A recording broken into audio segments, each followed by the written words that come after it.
First off, I'd like to tell you guys thanks for having me. It's always a pleasure for me to come back and just talk to you guys about my experiences, because I'm sure some of you quite possibly might be going through some of the same things that I went through during my senior year, even after my senior year during my internship. So before I talk about ESPN, I just want to talk a little bit about how I even got there, even to the position to even get to where I am today. Started out in 2008, prior to graduation. I attended NABJ, which is National Association for African American Journalists. I attended that conference in Chicago. Myself and a few other colleagues drove down for the weekend. And obviously, as some of you might be aware, there's a fee to attend that conference. So I was trying to figure out a way of how am I going to get around this fee. I don't really have the additional funds through working on campus, different things like that, to kind of make that trip happen. So in my head, I got to thinking, brainstorming, like, how can I make this possible? So doing some research online, talking to some friends, they're like, hey, why don't you go as a volunteer? Perfect. That's a way for me to get in the door without having to pay, I think it was like, at the time, it was $400 or $500 fee just for the weekend, not even including hotel, anything additional. So I said, okay, I'll sign up to be a volunteer. Signed up to be a volunteer. First day I showed up, they basically didn't even have my information in the system. So they basically gave me the runaround and told me, hey, go check down here and they'll kind of get you squared away. Long story short, I wound up not having to volunteer. So I was able to get access to the conference for free that year. But it was still a good opportunity. So fast forward, I'm in the conference. One of my good friends from college, graduate from MSU, was currently working at ESPN at the time. I met up with him. I said, hey, I'm here. Could you introduce me to some people that you know? Actually, I really just wanted to catch up with him, and then at some point hoped he would introduce me. So I met up with him at his booth. He walked me around, explained a few things to me, and then introduced me to his manager. Said, hey, this is my good friend Gil. He's in the communications program, interested in what we're doing here at ESPN. And from that point, I took a couple knowledge assessments. At the conference, it's basically very basic assessments. Spelling players' names, like Dwayne Wade. Obviously, he doesn't spell his name D-W-Y-A-N-E. It's like D-Y-W-A-N-E. So basic spelling of players' names, like Wayne Gretzky. Basic box score entry if a player goes 7 for 11 from the field, 2 for 3 from the three-point line, 4 for 5 from the free throw line. Like, how many points does that equate to? So pretty basic stuff. I took that assessment. I was probably nervous the next 6 to 8 months, just because after you take it, you're not sure how many people took it around you, how many other people may have taken it, how well you even did on it. Like, I knew my base knowledge of sports I was interested, but obviously I was competing with, hundreds to thousands of other people just to even get my foot in the door. And it's no telling even if the management liked me or, whatever, based off that. So probably spring of 2009, I get a call about taking another assessment. At this point, this is a little more strenuous. I think as I was working at the rec, I think I had an hour to do I think there were probably about 40 or 50 questions, answer as many as I can. I could use the internet during this hour, but after an hour, if I didn't have the assessment sent back, I was automatically disqualified.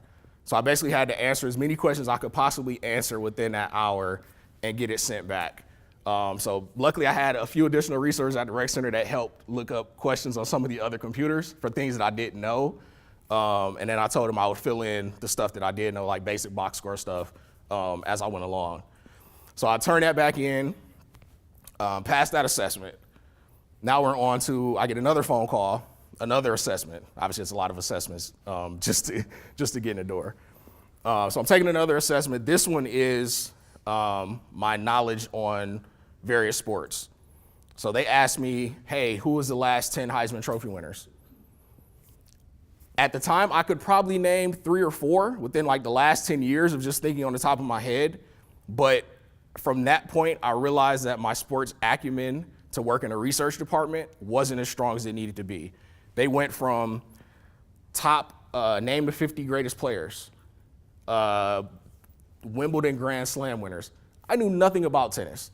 Had no interest in it. I watched it when it was on TV occasionally, but I knew nothing about tennis. So they got the Grand Slam. They said you can pass if you need to and move on. So I answered some of the other questions I did know, but in my head, obviously I'm nervous about the situation. So there's things that I forget and my mind goes blank. So I took that assessment. I was like, and after it was over, I was like, man, like that was tough. Because they asked me about tennis, like I said, Wimbledon, soccer. They asked me questions about, I know nothing about soccer. I know you kick the ball, they make nice goals, but soccer's not one of my things. I'm more of the 4 major sports guys. I don't even really follow hockey all that much, but I can kind of maneuver my way around to get what I need to get done. Fast forward, probably later on that summer in July, they give me a call back, like say, hey, you did really well on like the base knowledge assessment stuff, but your historical knowledge just isn't where we need it to be right now. Cool, that's fine, I appreciate the opportunity. They then mentioned that, well, we have this startup department in stats and analysis where we think you'd be a good fit. And basically what that department is, they pretty much house all of the box score entry data. So as the games are going on, they're monitoring every box score for every NBA game, every box score for every NFL game, NHL, college football, college basketball. Pretty much that department itself is the basic stat warehouse for ESPN. So they said, that might be a good fit for you, but it's part-time. So then I was like, could I have a few weeks to think about it? I need to think it over with my family. Moving, at the time, I think it was like a 12-and-a-half-hour drive from Flint to Connecticut, Bristol, Connecticut. It was 12 and a half hours. So I said, I need some time to think about it. They said, sure, that's fine. We understand it's part-time. And I think at the time I was only guaranteed, and I really wasn't even guaranteed. It was like 24 hours a week was like the max. And that was if I did everything well that I needed to get done in order to earn additional hours. So I was kind of mulling it over. I'm sure I probably talked to Dr. Oswald about it at some point. And then I eventually talked to one of my uncles that convinced me, said, hey, this has been your dream since you were small. Like, even if it's part-time, just go out there, do the best you can, and see where it goes. So I said, you know what? You're right. So I packed up my little Malibu, everything that I had at my mom's house, similar to how you guys do when you're driving back to school at the beginning of the school year, have your car packed up. And I think me and my mom went out to look at apartments, which was a strenuous, stressful process in itself, just because I didn't know anything out there. Like, I had to ask my friend, like, hey, what's a good place to even look? So we came upon some apartments that were within 5 minutes from the job. So I was like, hey, we'll make it work. So yeah, probably another couple weeks after that, after my internship ended, I moved out there early August, started out part-time. Probably after about 2 weeks of being out there, I realized my rent was probably $650 or so at the time. I was probably making $450, $500 probably every couple weeks. And obviously I need to eat and put gas in my car to get back and forth to work. So I was like, I need to pick up an additional job. So I talked it over with people at ESPN. I said, hey, I'm looking to pick up an additional job. What hours would work best for here? They said, hey, as long as you're still available 1 or 2 nights a week and Saturdays, anything around that, perfectly fine. I said, okay, fine. So from that point until probably for the next 6 months, I worked at ESPN, and then I worked 2 or 3 nights at a gas station, just to kind of make sure I had enough money to pay the rent and eat and do different things like that. So I'm working. I think I learned at this point, we had our live play-by-play entry tool, which we call SA Live. This is where we have people that are literally watching a college football game on a Saturday and inputting the plays as the game is happening. During training, I'm asking as many questions as I possibly can. I think at the time I was staying 2 or 3 extra hours late without anyone really knowing, because they didn't necessarily like you to stay late. But just trying to make sure I was down on top of everything that I needed to know, just so I can make sure I was the best that I could be, so I could maximize those hours. So at that point, I'm pretty much clear to do SA Live football at the time. And then a few months after that, obviously college basketball starting in November. So I'm like, hey, this is a perfect time. Hours can pick up. I can try to get those max hours, 24. So I'm working on college basketball. NBA started as well. So obviously I really love the NBA. So I'm like, hey, I'd be really interested in doing NBA. What can I do to get involved? So they said, okay, you're pretty good with SA Live, some of the other things we asked you to do, so we can basically throw you a bone and put you in NBA and see what you can do. So at this point, I'm watching NBA. I think one particular night, we had what's called video tracking, where we have somebody watching a game and doing what's called non-traditional box score stuff. So like, I think this particular night, OKC was playing. Durant was still with Oklahoma City at the time. And so as watching the game, I noticed that there were probably 4 or 5 possessions in the fourth quarter where Russell Westbrook didn't pass the ball. He literally got the inbounds pass or the pass off the rebound, dribbled down, took a shot, no pass to his teammate. So me just watching the game, I wasn't even involved in the tracking, but me watching the game as my assignment, the person that was tracking it, I said, hey, I noticed this during the game. It might be something to look into as you're doing your packet at the end of the game. So he said, okay, that might be a great angle. So what it was at the time is he would go back, look at the video, fourth quarter, and then you can kind of put some context behind it. Say, in the fourth quarter, Russell Westbrook was 0 for 6 on possessions where he didn't pass. And the Thunder were outscored by X number of points in the fourth quarter, and he eventually lost. So at that point, he mentioned, and it took him mentioning the fact that I helped him kind of come up with this additional storyline or storytelling idea to management and say, hey, Gil was really great with helping out with, even though he wasn't involved in the tracking, but he has a good mind for things to look out for in terms of tracking. So in April of 2010, they offered me a full-time position. And so I've been there full-time ever since. I've kind of grown my career. I'm now, at the time it was a stats analyst 1, and we've kind of revamped our roles. But as of now, I'm currently an SA 3. So I know I've talked about stats and analysis, or stats and info, but now I just kind of want to get into what our department is and does. Do you have any questions right now before I get started here? Stats and analysis. What is stats and analysis?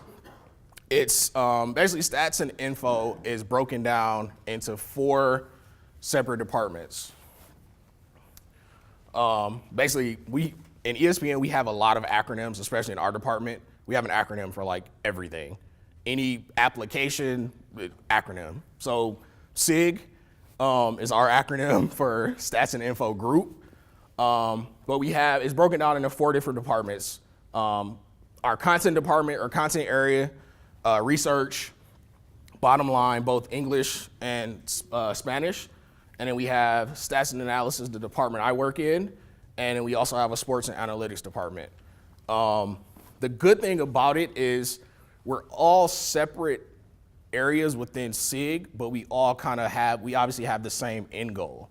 So when I talk about stats and analysis, when I mentioned before that we're more of the people that house the box scores and make sure stats for games are correct. Make sure when you're checking your mobile phone or the app on your phone, you're not getting alerts for a game that you're seeing on TV that is still showing 6 minutes in the second quarter and you're watching it, but on the app it's showing 9:32 in the second quarter. So we're kind of making sure all that data is running smoothly through the feed that we get from the NBA and other professional sport providers. More so for the college sports, any of the top 25 games that are on our networks, we're doing live stats for them in-house. So if you check on your app, a lot of times you'll see if there is a shot chart for that game, that means we're doing it in-house and somebody's actually plotting each shot during the game that's going on. If you don't see a shot chart, we're probably not doing, that's kind of where you can tell the difference if ESPN is doing like an actual shot chart for it or not. So that's kind of the difference between the two. Because top 25 games, we kind of want to monitor and make sure we can control what comes through the feed. Because of Alabama's Clemson, if we just took the feed for the game and for whatever reason somebody on site kicked the cord or they had internet trouble or whatever, we will be without stats for that game. So for the more high-profile games, we're going to do in-house in our program called SA Live. We have a SA Live football and SA Live basketball. So for the more high-profile games, we're going to do stats ourselves. The professional sports, we rely on their feeds 99% of the time. They're pretty good, but like I said, for the college sports, some of their feeds aren't as good. And sometimes they're working, but for whatever reason, they didn't click a button to make sure that they send them to us. So to alleviate that problem, we do those types of games in-house ourselves just to not create that issue. Research department, when I talk about research, I always mention them as we're the in-the-moment department in terms of monitoring stats and different things like that, but research, they're more historical. They're looking at, once the game is over, what kind of story can I tell? So if, for instance, Marcus Keene for Central Michigan, he scored 40 the other night. What research is doing is looking, and through our tools, hey, how many 40-point games does he have this season? Okay, that's his 5th. Where does that rank in terms of last 20 seasons, last 10 seasons, last 5? So what we do is in the moment, we're looking, okay, Marcus Keene has 5 40-point games. That's the most for any Division I player this year. Okay, now can we go back further? Okay, it's more than Steph and Adam Morrison or Steph and Jimmer Fredette from past 10 years. Can we go even further than that? It's tied with Adam Morrison for the most in the last 20 years. So when you start hearing stats like, you're like, wow, okay, like he's up there. Like obviously names kind of drive stories, but if I can tell you something, he's the one to do it the most in the last 20 years, you're like, wow, okay, that's a lot of basketball. Instead of like the last 10, you're like, okay, like we have a lot of qualifiers that we use for stats too, like 25 and 5. Like we like round numbers just because it sounds like if I told you a guy was averaging 25, 4 and 2, you're like, okay. But if I say he's the only player to average 25 and 5, you're like, all right, like I can. So we love round numbers. But the research department, they're predominantly looking at, okay, this player did this, how can I quantify what he did? They're also working directly with the talent. So they go to show meetings. They are pretty much sitting in, so if you're on the 6 p.m. Sports Center, you pretty much have a rundown for what's going to be in the show for that day. So if there's a breaking news story, you can probably bet it's going to be in the show. So what the researcher's job for that particular show is, how can I supplement what's in the show in a graphical form? So research more so does a lot of the graphics and tells some of the historical storylines for particular games. We have databases and like Elias Sports Bureau, we use them a lot to kind of help verify things that we can't do over like the last 20 years. Like Elias, we asked them for like, hey, when was the last player to do this in Celtics history? Or like when Isaiah Thomas had been going off in the fourth quarters, averaging like, I think he had scored like 15 in like 10 straight fourth quarters. Like when was the last player to average 20 points in the fourth quarter of a month? Like the month of January, I think he was on fire. So that's kind of what research does. Analytics, they're more of like, hey, Patriots won the Super Bowl coming back. They had a X% chance to do that, like 1 in a million. They're more trying to figure out like, hey, what is the percent of chance? Like had, say, team goes for it on fourth and 1, based on probability, had they punted, they would have had a X% chance to win as opposed to this because they went for it. Based on field position, metrics, and all these different variables, that's kind of what their department does. So they do a lot of live win probability. You'll see that during a lot of the NFL games. And you'll see it swing just based on, you know, a team punts and pins another team in deep. and they're down 7 with less than 2 minutes to go, you can potentially see a win probability swing just based on one small, minute play, but in the grand scheme of things, based on percentages and how many times and variable, those types of things matter.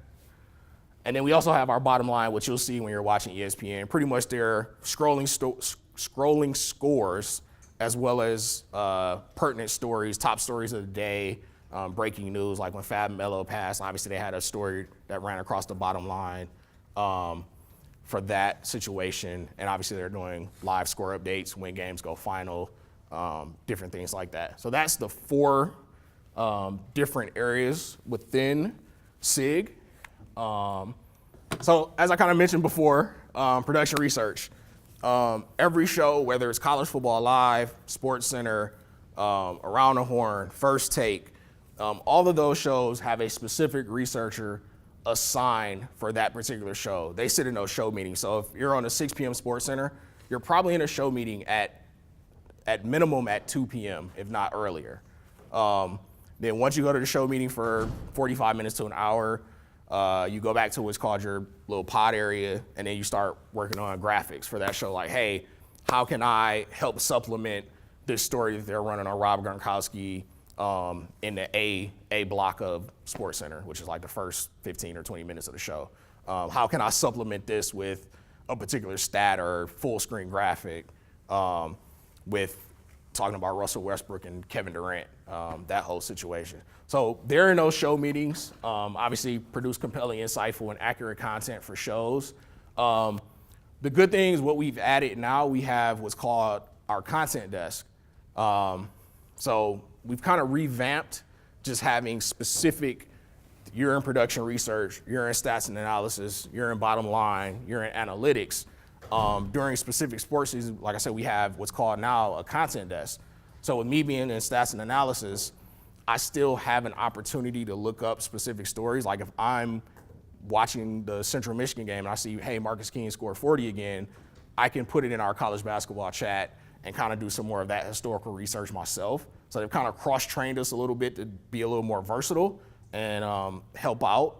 And it especially helps out the researchers on shows, because obviously if they're down in studio, they're not able to do as much in the studio as they would on the content desk. So they're able to monitor those chats from computer and then be like, okay, hey, run to the desk, give the anchor the card, like, hey, Marcus King scored 40 again. It's the 6th time this season, most in Division I. And then the anchor can read it on air around the highlight. So that's kind of what their job is. They also travel, which I hate.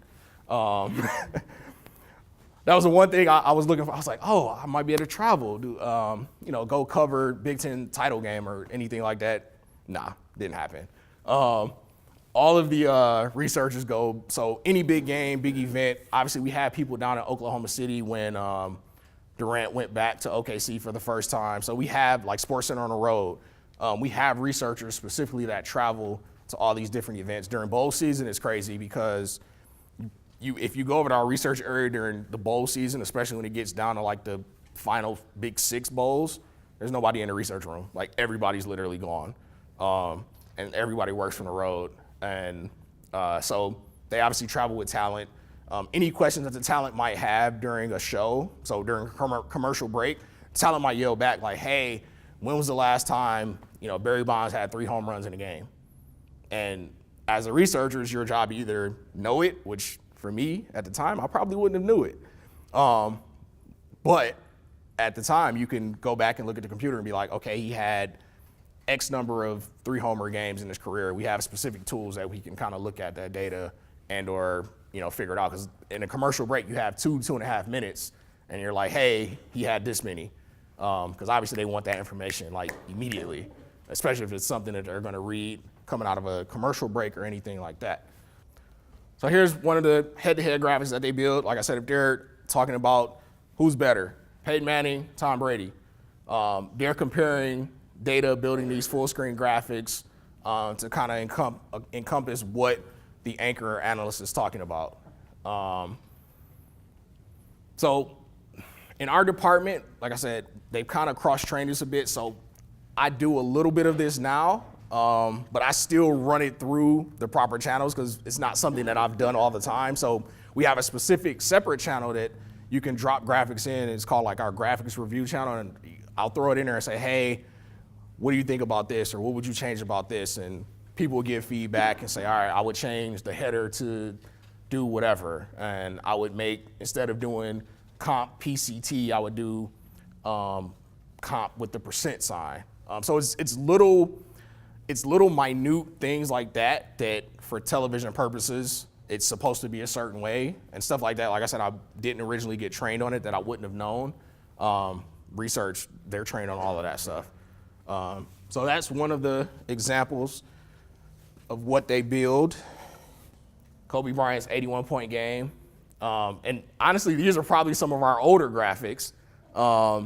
We have like the 6-pack, if you've seen SportsCenter, we have like the big monster full screen. They can put graphics in there, or they have the 6 individual images. So pretty much anything that we want to do in that studio, we can. Soccer player mapping data, SIG Espanol. So we have, there's a ton of soccer leagues. We have what's called Opta, which sends us pretty much feeds for, I want to say, over 30 soccer leagues. Obviously the major, like Premier, English Premier, a lot of the Spanish leagues we have pretty much data to, and we can kind of provide context with stuff like this, like, hey, where is this guy passing the ball? Where is he getting a lot of his touches from? We're able to kind of help tell a story of, hey, this guy's really involved, here's why. SIG Publishing, this is an area where I've been able to kind of get involved with a little more, is more so my major sports that I focus on is college football, college basketball. I don't do as much NBA now, but especially during college football season, we write what's called like first look packets. And pretty much what those packets involve are, what are the biggest storylines for college football this week? So if it's, one particular week, I think not last season, but the season before last, there was a Michigan State story. I think they were playing Ohio State. So I was able to kind of, hey, we know you like Michigan State. Why don't you take the lead on this story? So I've had probably 8 to 10 stories that have been published under the Stats and Information brand, just about specific game matchups, whether it's we're talking about spring game information, specific, hey, you should look out for this because of this, telling a story as to like Corey Clement has 50 rushes of 10 yards or more. Michigan State has allowed 40 such rushes this season, most in the Big Ten or most among Power 5 schools. Different stories like that we can tell, like, hey, this player is really good at this team might be really bad at this player might have a big day, or this team might have a big day. So we're always looking to tell stories. Like this particular tweet is probably my favorite. It's kind of cut off, but when Dame Lillard got snubbed for the All-Star game last year, this is what he did against other players that made the All-Star team. So it's kind of like him making his mark. John Wall, 41 points, 11 assists. Kyle Lowry, 50 points, 5 assists. I think last year, and I probably pushed the story a little too late, but when I think Draymond Green had a really big game, and me and one of my coworkers, we were talking about a potential story about how bad the Brooklyn Nets had been. Obviously, they're still bad this year, but one of the angles that we were looking at is the Nets basically traded away all of their draft picks. Look what these draft picks had turned into. One of them was Lillard, one of them was Draymond Green, and one of the other ones was Enes Kanter. And then we kind of looked at, hey, what's this player's win shares? How much are they contributing to their team's success? And then tried to quantify it with, hey, if they were on these teams, they would have these 3 or 4 cornerstone pieces.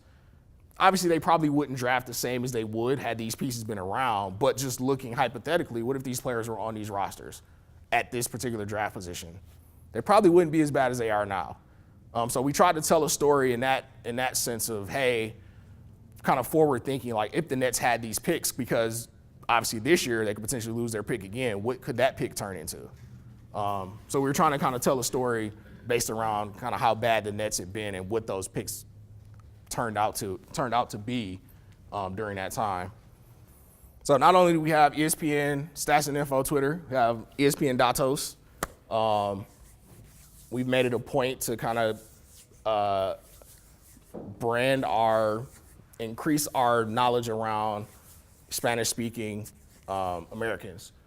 So I think our Datos Twitter now is above, I want to say, I think we're above 150 followers now, if not 200.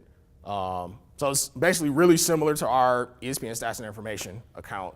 For me, this account gets more play during baseball season when we're tracking our home runs. A lot of the Venezuela, Cuban, all of those players are really big on Datos, and they tweet out a lot of our home run information during the season.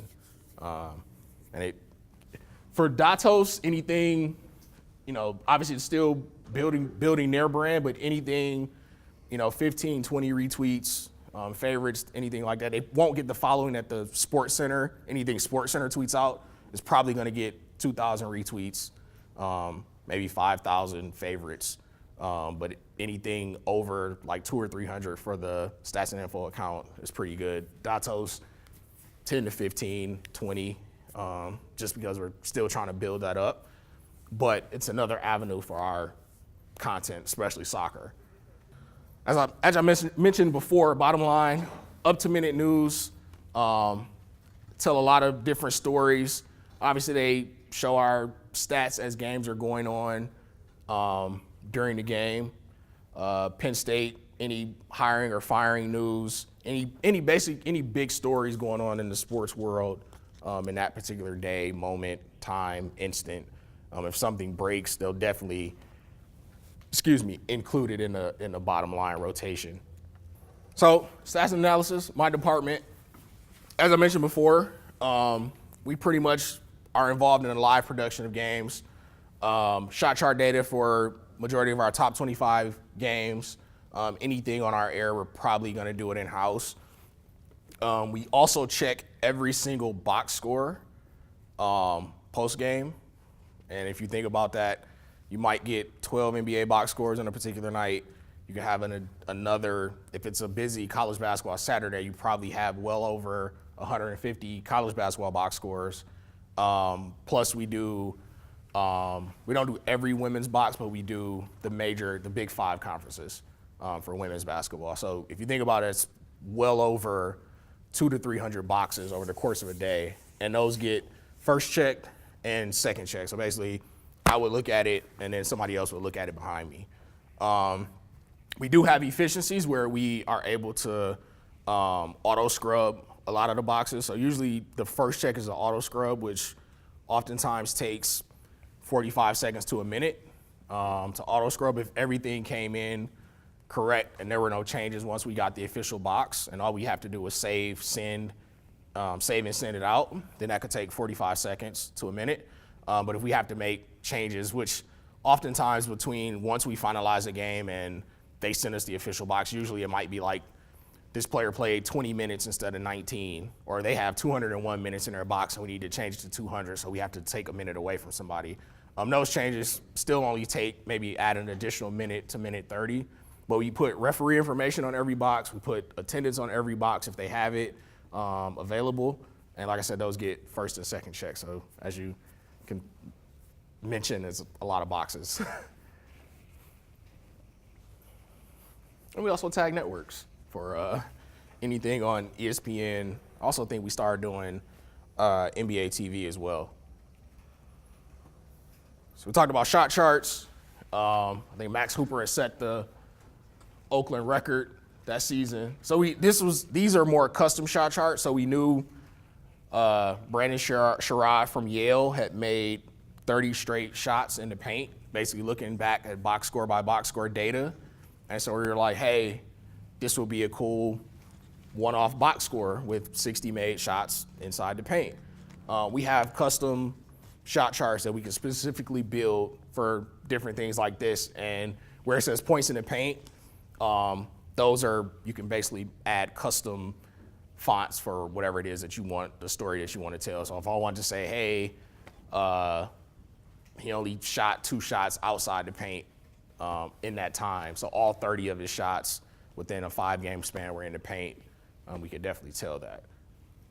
I talked about it before, all of our box score shot chart data. Like I said, if you see it like it is top left, then that means we're doing it in-house. Your game flow is obviously your win probability, and then we also scrub every Division I roster out there. So preseason, it's a lot of rosters to scrub. Obviously, rosters sometimes can be fluid, depending on guys getting suspended or players that weren't on the original roster that walked on, or a guy was hurt and he just wasn't originally listed. Especially if you get a roster in early June, July is going to be different than the one you might get October, November, prior to the season. So we scrub them. We usually give them 2 or 3 scrubs, and we have checks in place where, hey, this person scrubbed this box on September 1st, and then we have somebody else go behind them, maybe a couple weeks later, re-import it if we have to, or check to make sure it's still current within a few weeks, and then we scrub them all again prior to the season starting. So, yeah, our department handles all of that as well. Home run tracker, differentiating content. As I mentioned, I'm also a member of the home run tracking team. So during our busy evenings when the Giants are playing at 10:30 in the morning and it's 1:30, 2 o'clock, and I'm ready to go home and the game's still not final, we're tracking home runs. We have basically a program built by like a former Navy SEAL. He wound up selling it to ESPN because he used to literally do this himself, which with him telling the story, I'm like, there's no way you literally were able to go back and get video for every home run, which is usually within 4,500 to 5,000 in a season, and track them night after night after night. Like that literally had to be your only job. But for about 2 seasons, this was all he specifically did was track home runs. So then he eventually, he brought the program to ESPN. They went to like one of our parks and had a pitching machine, and he basically showed them how the program works, calculated using wind, speed off bat, how far, how long it took the ball to get out of the stadium, all those variables. Basically what our home run tracking data does that is different from what you see at the stadium is we track it to where the ball is touched. And so we put a spot where it was touched or where it hits the seat, and our data calculates it back to if the ball wouldn't have touched anything and just traveled, it would have went X number of feet. As opposed to most stadiums, they have it set up to where, okay, this seat is 320 feet from home plate. The trajectory of the ball was more of a high pop-up. So we'll say you should be about 350, or that should be about 410, as opposed to calculating it to had the ball not touched anything, came back down to earth, how far would that ball have went? So a lot of times you'll see various differences between what we have and say what MLB StatCast has, but that's kind of the difference between the two. Funny story with the KJ McDaniels thing. Again, somebody who's in real time watching the game noticed that the Rockets legitimately fouled Andre Drummond probably 5 straight times, 10 seconds into the quarter. Basically trying to get in the penalty, send Andre Drummond to the line. Obviously, if he doesn't make them, Pistons can't sub him out, so Rockets are able to get more possessions to get themselves back into the game or extend the lead. So just little small stories like that, we're able to give to the researchers, say, hey, you might want to put this into your show, or around that highlight, say, hey, KJ McDaniels literally checked into the game for 5 seconds, committed 4 or 5 fouls, and then was taken out. And that stuff goes into a highlight, and you guys are watching it at home like, wow, that's really crazy that they did that. That was the only time that he played, was to come in and commit fouls. So little stuff like that, we're able to tell a story. How many of you guys think we close when there's bad snowstorms? Yeah, that doesn't happen. So what was it? Thursday, I happened to be off, luckily, but we got like 14 inches of snow. Yeah, people still had to go to work. We do our best to kind of what we would call Band-Aid the situation. We would probably take more feeds from schools than we normally would in our department because, like I said, we'd like to cover as many games live to give it shot chart data, different things like that as we can. But on days when we have snowstorms, we kind of have to adjust our coverage.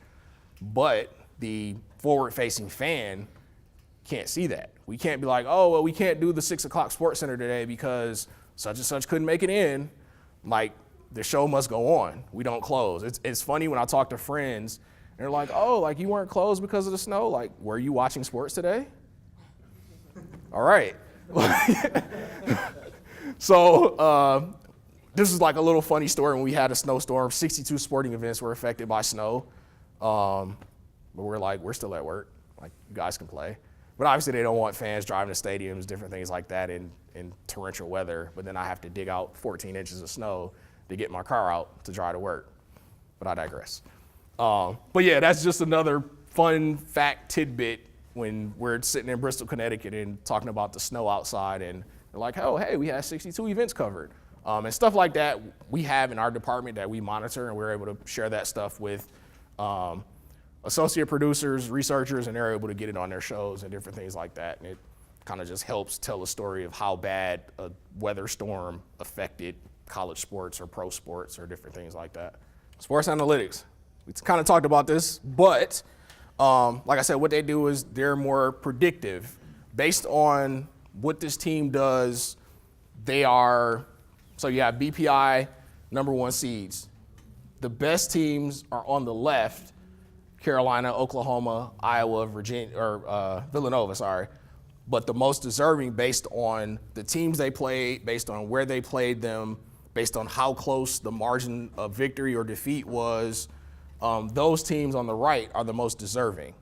So that's kind of the metrics that sports analytics is kind of able to tell. Based on all these factors, this team was favored by X number of points.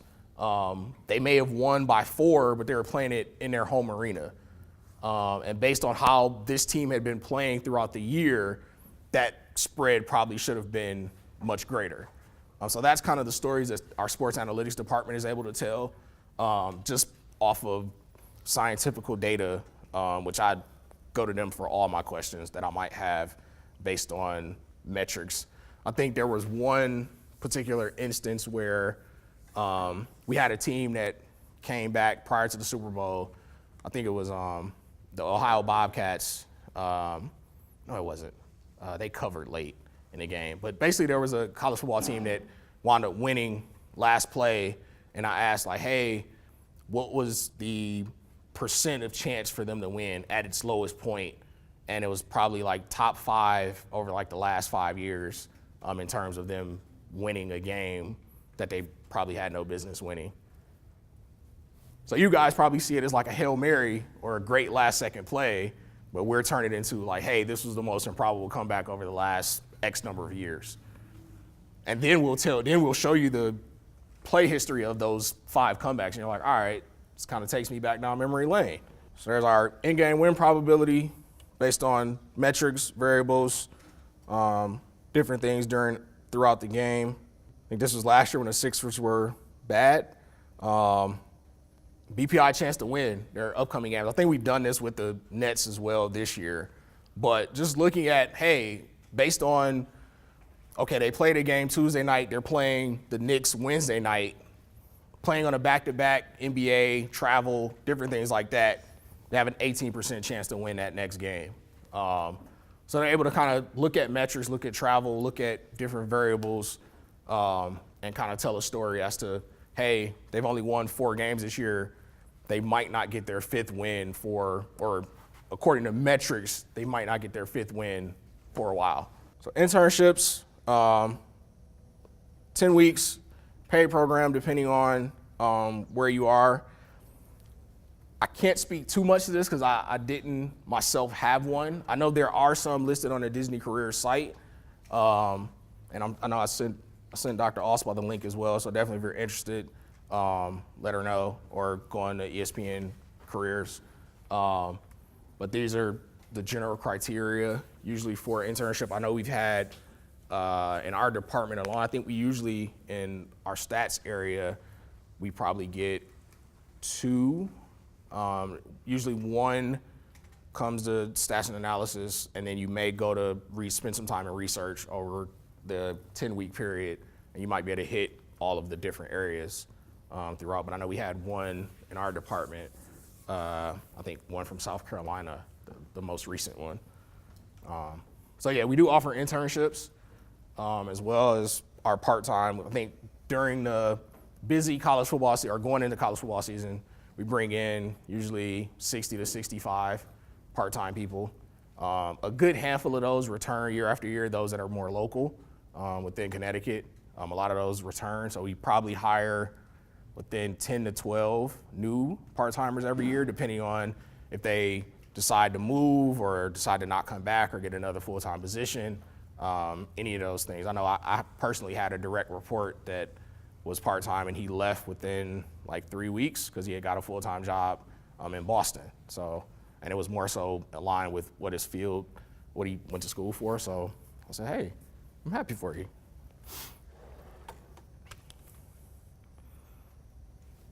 And if you're interested, ESPNcareers.com.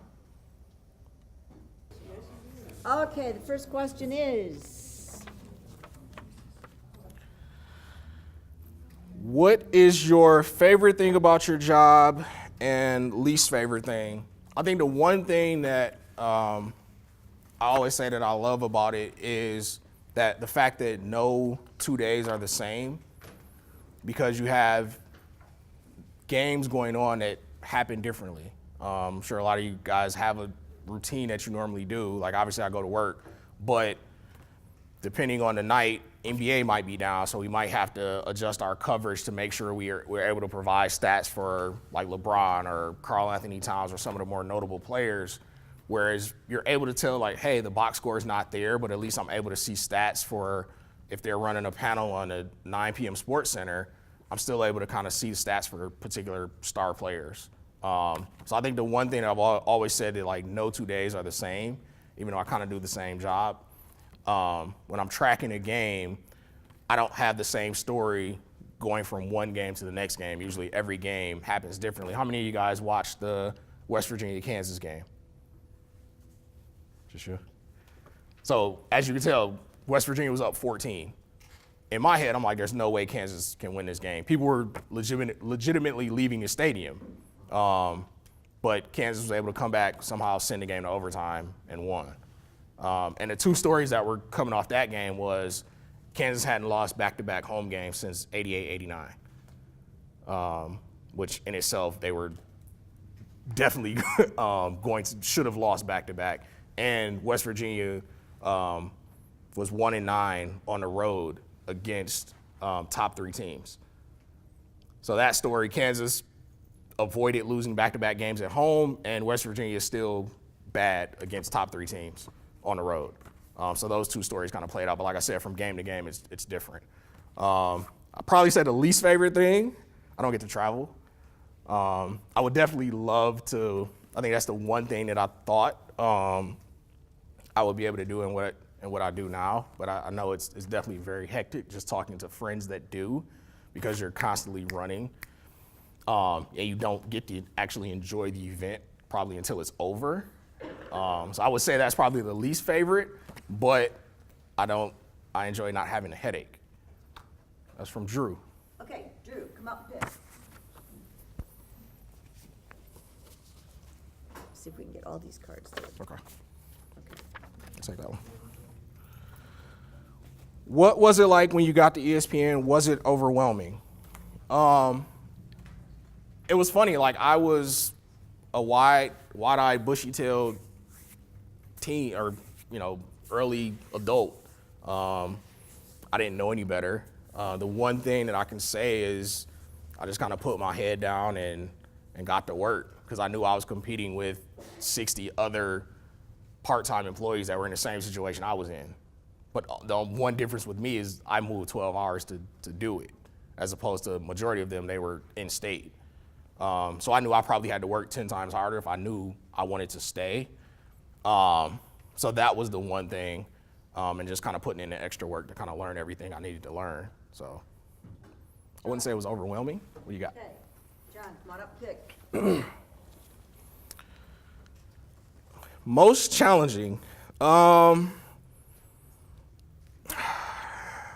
I'd say the most challenging is when I'm doing video analysis or tracking a game. I think a lot of times I'm trying to develop a story off of the game, and if the game is awful, it's really hard to tell a good story or at least put together a content-worthy packet on why this particular team won. For instance, Rose Bowl. Penn State was up a lot. Trace McSorley was playing really, really well. I knew early in the fourth quarter, this is what my pack is going to be. McSorley throwing the ball downfield, Saquon Barkley just having a day, and Darnold struggling against the blitz were probably going to be my 3 big notes on the packet or on that game. Right, exactly. Then it starts to swing the other way, and I'm like, well, Darnold's not playing all that well, but USC's coming back. So I think we just talked about Darnold's fourth quarter because he didn't. I don't think he threw an incompletion in the fourth quarter. So it was more base level, hey, he was 14 of 14 in the fourth quarter, but we still kind of was able to talk about McSorley and Barkley were really good. They shouldn't have lost. Okay, we're going to have to move some of these Yes. a little bit more quickly. Sorry. All righty. What we got? Danny, come up, pick. What's your favorite sport to track stats for? College football. Definitely college football. I've grown to enjoy it more than NBA, honestly, and NBA is my favorite sport to watch. So. Oh, okay, take that one out now. What was the reaction at ESPN when the Falcons blew a 21-0 lead? The funny thing about this is I left at halftime to go home. So I don't know. I'm sure it was pretty crazy because I'm around there's a lot of Pats fans obviously living in the New England area. I hate it. But I'm sure that it was pretty crazy and hectic there too, just trying to shift focus from Falcons good to New England being good and Falcons blowing a lead. David, come up, pick. Do you supply stats for Stephen A. while he debates? I personally do not, but like I mentioned before, they have show meetings going into specific shows. So obviously they have topics that they want to talk about, and so the researcher's job is to supply them with information going into what it is that they're going to debate. So is that what they be reading on the tablets and laptops? Some of it. Sometimes they have their note cards that they'll use, but obviously they have the teleprompters too that they're working off of as well. But yeah, they do have tablets. Sometimes they look up their own stuff if it's something that they didn't want to ask the researcher for. They'll use their stuff too. And the earpiece? And the earwig? Yeah, that's usually when the researcher's talking to them or the producer. Terrell, come on up. Some of these questions have already been answered, but What has been the most rewarding thing or experience? Most rewarding is, I'd say, going from part-time to being full-time, just because I knew it wasn't guaranteed, and I was so nervous about it going in.